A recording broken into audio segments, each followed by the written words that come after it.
We're going to go ahead and get this list started with a Tech DC-9. This is chambered in 9mm, and it is known as the bad gun. This gun has been demonized for a long time, and when I think of a gun that criminals use, or just from like 80s action movies. Eat your lunch, you all need your vitamins A's and B's and This is probably the first gun that comes to mind. Pretty much everybody knows what it is just by looking at it. But still pretty neat. Very impractical. I can't get through a mag, let alone 2 or 3 rounds without it jamming. If I can find a way to stop the jamming issue, I think it would be a fantastic range toy. But as it stands now, it just looks really cool. Next up, we got the Masterpiece Arms 9mm. I picked it up used, and I thought it was really funny that somebody had painted those sights to look like Glock sights.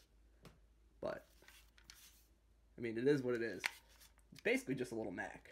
It's got a fake can on the end of it, but it looks great next to the Tech. Next up, we got the Kimber Ultra Carry 2 in stainless, and I put grips on it to match the hammer and the trigger. I have a pair of True Glows to put on it, I just haven't gotten around to it yet, but this is probably by far the prettiest gun that I own.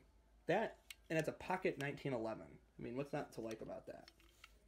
The only thing I don't like about it is that it's a 9mm, but that could be a good thing or a bad thing depending on the day. Next up, we got the Glock 26 Gen 4.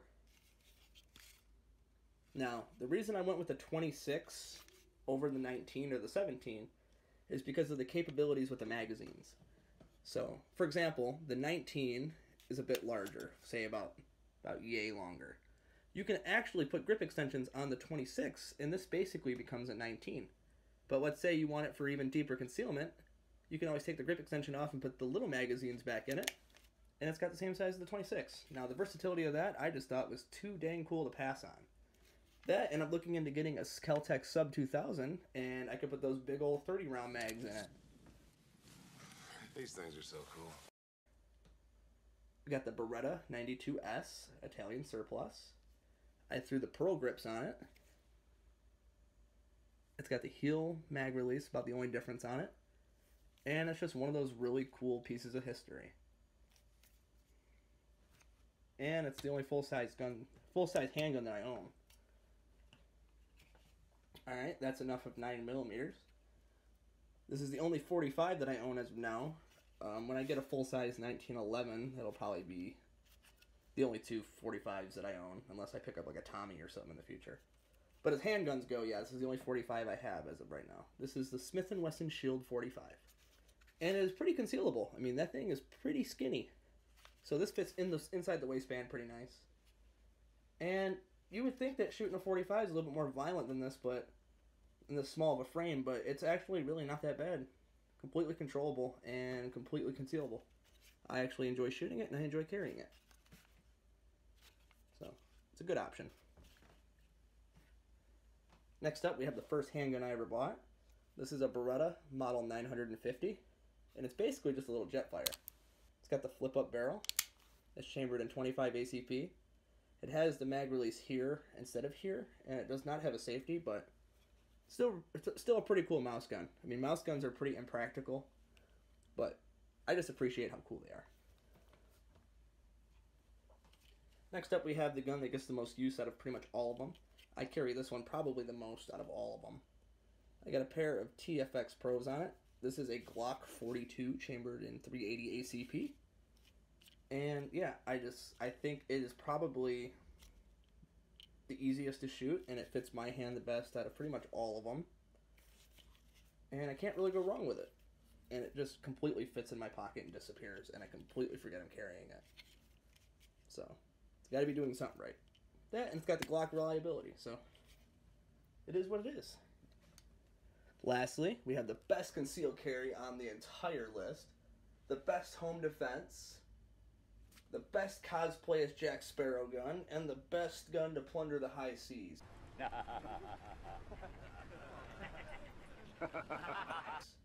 We got ourselves an old school black powder pistol. I believe this one is a 50 caliber. I wouldn't know, I've never shot it. I inherited it, but I just think it's really neat. It looks cool in the case, but that's about It's about as far as it goes. But, you know, this might be my home defense weapon one day when they finish taking the rest of our rights away.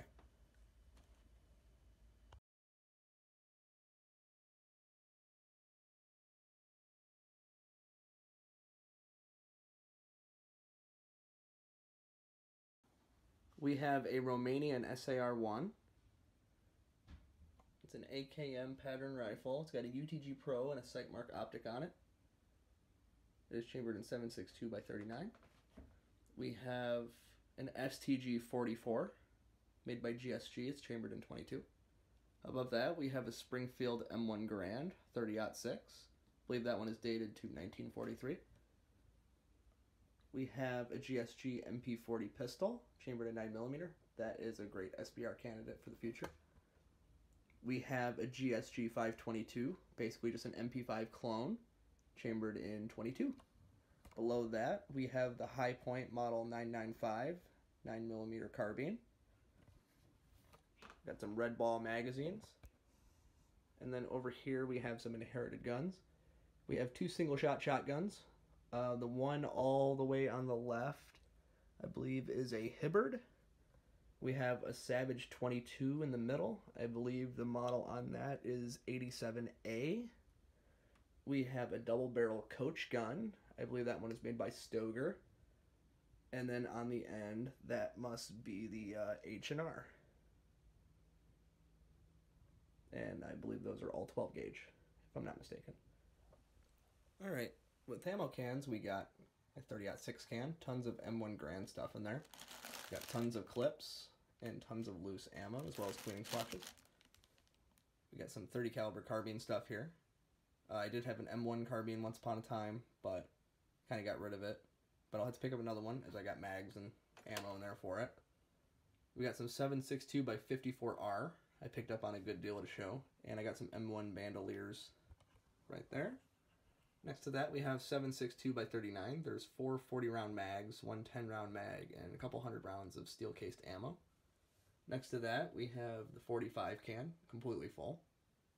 It's got some PMC in there, got some Remington. I think there's a box of Winchester, Federal hollow points, maybe a couple others, but that's what I remember. That's what I remember being in there. Next to that is a 9mm can. We got some Blazer brass, some Remington, some MagTech. And then the hollow points are all loaded in the mags already. I believe that was also Federal hollow point. Next to that, we have 380. Got some Fiocchi, cheapo boxes, Silver Bear, and then 2 other boxes, but I don't really remember what those are. And then we got a little box of 22 Thunderbolts back there, picked up on sale. I do need to get a 22 can, but this is what I got for now. And that about does it for ammo cans, guys.